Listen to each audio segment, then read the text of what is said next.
Kasongo yeye Mobali nanga Mbona wewe Mobali nanga Jamaa wangu umebadilika sana. Safi. Jamaa wangu mbona umebadilika sana? Kivipi wangu? Yaani jinsi ulivyo na zamani, ulivyo na zamani umechange sana. Ujue Mungu ana makusudi. Lakini hemu achana na Mungu sana, achana Mungu. Vipi lakini tunaenda kugonga vitu vyetu kule. Ndugu yangu nakupa maneno haya ambayo mimi amenifanya nibadilike mpaka leo na napendeza kwenye vazi kama hili. Na kwa vile mwezi wa Ramadhani umeanza ndio sio mwezi wa Ramadhani maalim. Kuna vitu ambavyo unatakiwa uvifanye ili kuweza kumpendeza Mwenyezi Mungu.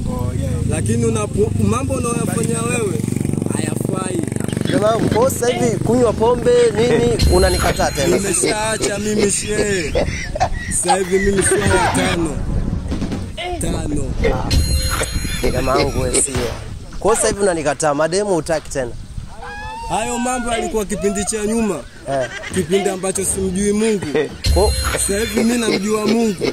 Kwa sasa hivi unamaanisha mimi wa shetani, si ndio? Badilika ndugu yangu. Wewe sio bwana. Wewe sio. Badilika.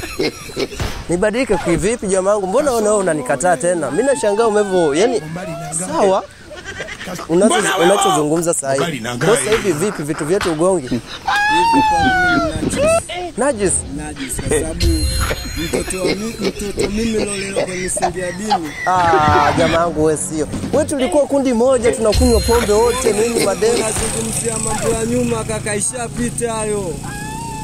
Sasa hivi tumrudie Mwenyezi Mungu. Mungu hapendi kufanya vitu kama hivi. Wewe jamaa sio. Wewe jamaa sio. Jamaa wangu unanikataa sana. Sasa nakukumbuka kivipi na wakati tulikuwa kundi moja afu sasa unanikataa? Mimi natumiwa kama nabii kutoa yale aliyoomba. Nabii wapi wewe? Hamna kitu wewe. Hamna kitu. Najifanya shehe lakini hamna kitu.